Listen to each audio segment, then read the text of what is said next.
Welcome to editors fact check. വാസ്തവമറിയാം, മന്ത്രിയെ ആക്രമിച്ചു.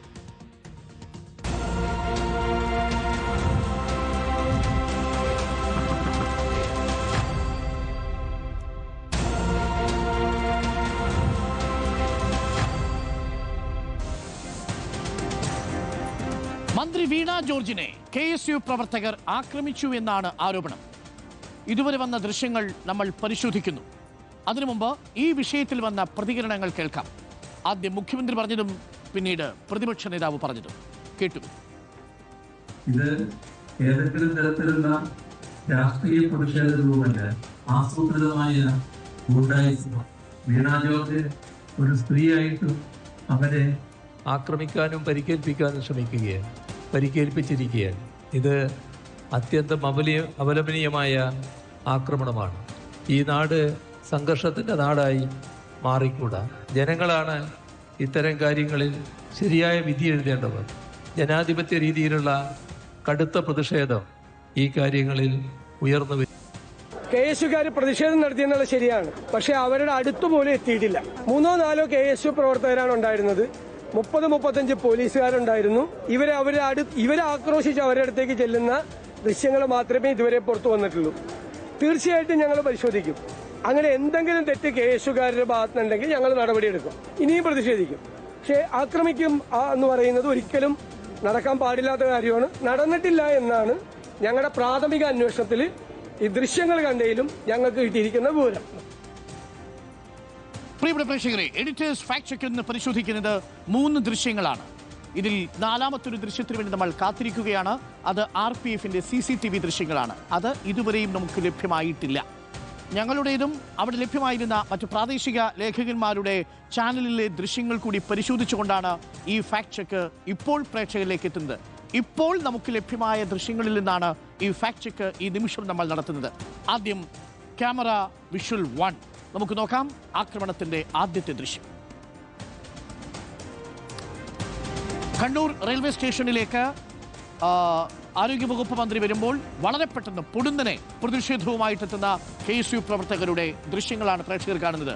പ്ലാറ്റ്ഫോമിലേക്ക് കയറുന്നതിന് തൊട്ടു മുൻപ് കണ്ണൂർ റെയിൽവേ സ്റ്റേഷന്റെ മുൻപ് വശത്ത് വെച്ച് തന്നെ ആരോഗ്യവകുപ്പ് മന്ത്രിയും പോലീസുകാരും എത്തുമ്പോൾ വളരെ പെട്ടെന്ന് കരിങ്കുടിയുമായിട്ട് KSU പ്രവർത്തകർ അവിടേക്ക് പാഞ്ഞു വരുന്നതാണ്. അപ്രതീക്ഷിതമായിരുന്നു നീക്കം. ഇപ്പോൾ പ്രേക്ഷകർക്ക് കാണാം, മാർക്ക് ചെയ്ത് തന്നിരിക്കുന്നതാണ്. അവിടെ KSU പ്രവർത്തകർ അവിടെയുണ്ട്, അത് പ്രേക്ഷകർക്ക് കാണാം. അതിൻ്റെ നടുവിലാണ് ആരോഗ്യവകുപ്പ് മന്ത്രി, അതായത് പോലീസ് വലയത്തിനുള്ളിലാണ് ആരോഗ്യവകുപ്പ് മന്ത്രി നിൽക്കുന്നത് എന്നതും പ്രേക്ഷകർക്ക് കാണാം. വളരെ പെട്ടെന്ന് വലിയ രീതിയിലുള്ള ഒരാൾക്കൂട്ടം അവിടെ ഉണ്ടാവുന്നു. ഒരു വലിയ അപ്രതീക്ഷിതമായ ഒരു സംഘർഷാവസ്ഥ രൂപപ്പെടുന്നതും പ്രേക്ഷകർക്ക് കാണാം. വെളുത്ത ഷർട്ടിട്ടയാൾ ഒരു KSU പ്രവർത്തകനാണ്, അദ്ദേഹത്തെയും പ്രേക്ഷകർക്ക് കാണാം. മറ്റൊരു KSU പ്രവർത്തകനെ പോലീസ് പിടിച്ചു മാറ്റുന്നതും ഈ ദൃശ്യങ്ങളിൽ വ്യക്തമാണ്. ഈ സമയത്ത് മന്ത്രിയുടെ പൊസിഷൻ പ്രേക്ഷകർ ശ്രദ്ധിക്കുക. മന്ത്രി പോലീസ് വലയത്തിനുള്ളിലാണ്. ഇതാണ് ആദ്യ ക്യാമറയിൽ നിന്ന് നമുക്ക് കിട്ടിയ ദൃശ്യങ്ങൾ ക്യാമറ 1. ഇനി നമുക്ക് മറ്റൊരു ആംഗിൾ കൂടി നമുക്ക് നോക്കണം. രണ്ടാമത്തെ ഞങ്ങളുടെ ക്യാമറയിൽ പതിഞ്ഞ ദൃശ്യം കൂടി പ്രേക്ഷകർക്ക് കാണാം. ഇതാണ് രണ്ടാമത്തെ ക്യാമറയിൽ പതിഞ്ഞിരിക്കുന്ന ദൃശ്യങ്ങൾ. ആ ദൃശ്യങ്ങളിലും കരിങ്കുടി കാണിക്കുന്ന KSU പ്രവർത്തകരെ കാണാം, അവരെ പിടിച്ചു മാറ്റുന്ന പോലീസിനെ കാണാം, അവിടേക്ക് എത്തുന്ന കോൺഗ്രസ് KSU പ്രവർത്തകനെയും കാണാം. വെളുത്ത ഷർട്ടിട്ട് എത്തുന്നത് കാണാം. കറുത്ത ഷർട്ടിട്ട ഒരാളും അവിടെയുണ്ട്. മറ്റ് 3ാമത്തെ ഒരാളും കൂടി അവിടെ പ്രേക്ഷകർക്ക് കാണാം. അവരെ പോലീസ് പിടിച്ചു മാറ്റുന്നതുണ്ട്. അതായത് അവരെത്തുന്ന സമയത്ത് മന്ത്രിയുടെ അടുത്ത് എത്തുന്നതിന് തൊട്ട് മുമ്പ് തന്നെ പോലീസ് ഈ KSU പ്രവർത്തകരെ പൂണ്ടടക്കം പിടിക്കുന്നുണ്ട്. മന്ത്രിയുടെ അടുത്തേക്ക് എത്താൻ പോലീസ് അനുവദിക്കുന്നില്ല. മഫ്തിയിലുണ്ടായിരുന്ന പോലീസുകാരനും അവിടെയുണ്ട്, വനിതാ പോലീസുണ്ട്. പക്ഷേ വെളുത്ത വസ്ത്രം ധരിച്ച ഒരു KSU പ്രവർത്തകൻ മന്ത്രിയുടെ അടുത്തേക്ക് പോകുന്നത് 2ാമത്തെ ആംഗിളിൽ പ്രേക്ഷകർക്ക് കാണാം. പക്ഷെ അവിടെയും അത് KSU പ്രവർത്തകരല്ല, അത് വെളുത്ത വസ്ത്രം ധരിച്ചയാൾ. എനിക്ക് തോന്നുന്നത് പോലീസുകാരനാവാനാണ് സാധ്യത. ഇപ്പോൾ കാണുന്ന ദൃശ്യങ്ങളിൽ കാണുന്നയാൾ നോക്കൂ. ഇവിടെ ആ സമയത്ത് മന്ത്രി നിൽക്കുന്നത് പോലീസിന്റെ വലയത്തിനുള്ളിലാണ്. ഇതാണ് 2ാമത്തെ ആംഗിളിൽ നിന്നുള്ള ദൃശ്യങ്ങൾ. ഇനി 3ാമത്തെ ഒരു ആംഗിളിലെ ദൃശ്യങ്ങൾ കൂടി നമുക്കൊന്ന് നോക്കാം. ആ ദൃശ്യമാണ് ഇനി പ്രേക്ഷകർ കാണാൻ പോകുന്നത്. ഇത് KSU പ്രവർത്തകർ കരിങ്കുടിയുമായിട്ട് മന്ത്രിയുടെ അടുത്തേക്ക് ചെല്ലുന്നു. പ്രേക്ഷകർക്ക് കാണാം, അവിടെ മന്ത്രി പോലീസ് വലയത്തിനുള്ളിൽ തന്നെ നിൽക്കുന്നതാണ് നമ്മളിപ്പോൾ കാണുന്നത്. പക്ഷെ മന്ത്രി മുന്നോട്ടായുന്നുണ്ട് ആ ഘട്ടത്തിൽ. പക്ഷെ വളരെ അപ്രതീക്ഷിതമായിട്ടാണ് KSU പ്രവർത്തകർ കണ്ണൂർ റെയിൽവേ സ്റ്റേഷനിലേക്ക് എത്തിയിരിക്കുന്നത് എന്നുള്ളത് ഈ ദൃശ്യങ്ങളിൽ നിന്ന് നമുക്ക് വ്യക്തമാണ്. പക്ഷേ മന്ത്രിയുടെ ശരീരത്തിൽ KSU പ്രവർത്തകരുടെ കൈ സ്പർശിച്ചതായോ ഏതെങ്കിലും തരത്തിൽ നേരിട്ടൊരു മർദ്ദനം ഏൽപ്പിച്ചതായോ ഈ 3 ആംഗിളുകളിൽ നിന്നുള്ള ദൃശ്യങ്ങളിലും വ്യക്തമല്ല. ആവർത്തിച്ചു പറയട്ടെ, 4ാമത്തെ ഒരു ദൃശ്യം ഇതുവരെയും നമ്മുടെ മുൻപിലില്ല. അതായത് പ്രതിഷേധക്കാർ മന്ത്രിയുടെ അടുത്ത് മന്ത്രിയുടെ ശരീരത്തിൽ സ്പർശിക്കും വിധം എത്തിയിട്ടില്ല. മന്ത്രി പോലീസ് വലയത്തിലായിരുന്നു എന്നതാണ് 3 ദൃശ്യങ്ങളിലൂടെയും നമുക്ക് കാണാൻ സാധിക്കുന്നത്. എന്നാൽ അതേസമയം അപ്രതീക്ഷിതമായിട്ടുണ്ടായ ഈ നീക്കത്തിൽ മന്ത്രിക്ക് കഴുത്തിൽ ക്ഷതം പറ്റിയിട്ടുണ്ടെന്നാണ് മനസ്സിലാക്കുന്നത്. അത് എങ്ങനെ വന്നു എന്നുള്ളതാണ് ഇനി ഒരു ദൃശ്യങ്ങളിൽ കൂടി വരേണ്ടത്. ഇപ്പോൾ വാസ്തവം ഇതാണ്. മന്ത്രിക്ക് പരിക്ക് പറ്റിയിട്ടുണ്ടോ എന്ന് ചോദിച്ചാൽ മന്ത്രിക്ക് ക്ഷതമേറ്റിട്ടുണ്ട് എന്നുള്ളതാണ് മെഡിക്കൽ ബോർഡ് പറയുന്നത്.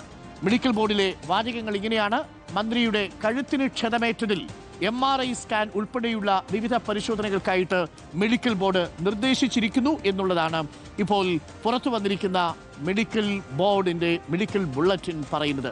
കഴുത്തിനേറ്റ ക്ഷതത്തെ പരിശോധിക്കാൻ വേണ്ടി MRI സ്കാനിങ്ങിന് വിധേയമാക്കണം എന്നുള്ളതാണ് ഇപ്പോൾ പുറത്തു വന്ന മെഡിക്കൽ ബുള്ളറ്റിൻ പറയുന്നത്. അപ്പോൾ വാസ്തവം ഇതാണ്. പുറത്തു വന്നിരിക്കുന്ന ദൃശ്യങ്ങളുടെ അടിസ്ഥാനത്തിൽ പരിശോധിച്ചാൽ KSU പ്രവർത്തകർ മന്ത്രിയെ ശാരീരികമായി ആക്രമിക്കുന്നത് ഈ 3 ക്യാമറയുടെ ദൃശ്യങ്ങളിലുമില്ല. എന്നാൽ പൊടുന്നനെയുള്ള ഈ പ്രതിഷേധത്തിൽ മന്ത്രിയുടെ കഴുത്തിന് ക്ഷതമേറ്റു എന്ന് തന്നെയാണ് മെഡിക്കൽ റിപ്പോർട്ട് പറയുന്നത്. ഇനി പ്രതിഷേധത്തിന് ശേഷം മന്ത്രി നടന്നു പോകുന്ന ദൃശ്യങ്ങൾ കൂടിയുണ്ട്. ആ ദൃശ്യങ്ങൾ കൂടി പ്രേക്ഷകർക്ക് കാണാം. ഇതാണ് മന്ത്രി നടന്നു പോകുന്ന ദൃശ്യങ്ങൾ.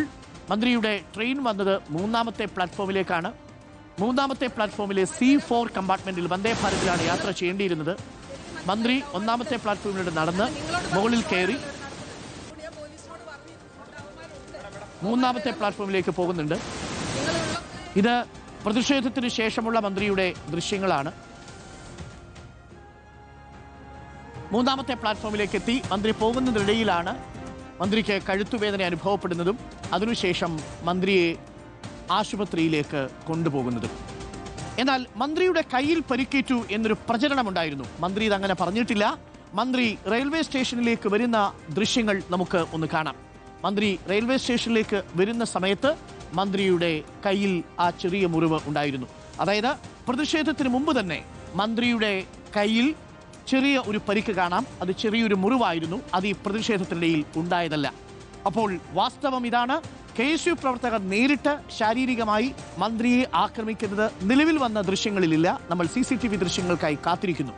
2, മന്ത്രിയുടെ കയ്യിലുള്ള മുറിവ് മന്ത്രി റെയിൽവേ സ്റ്റേഷനിലേക്ക് വരുന്ന സമയത്ത് തന്നെ പ്രേക്ഷകർക്ക് ആ ദൃശ്യങ്ങളിൽ കാണാം. റിപ്പോർട്ടറിന്റെ ദൃശ്യങ്ങളിൽ തന്നെ പതിഞ്ഞിട്ടുണ്ട്. മന്ത്രി റെയിൽവേ സ്റ്റേഷനിൽ എത്തുന്നതിന് മുൻപ് തന്നെ മന്ത്രിയുടെ കയ്യിൽ ഒരു ചെറിയ പരിക്കുണ്ടായിരുന്നു. എന്നാൽ പൊടുന്നനെയുണ്ടായ പ്രതിഷേധത്തിൽ മന്ത്രിയുടെ കഴുത്തിന് ക്ഷതമേറ്റു എന്ന് തന്നെയാണ് മെഡിക്കൽ ബുള്ളറ്റിൻ പറയുന്നത്. MRI സ്കാനിംഗ് വേണമെന്ന് കൂടി പറയുന്നു.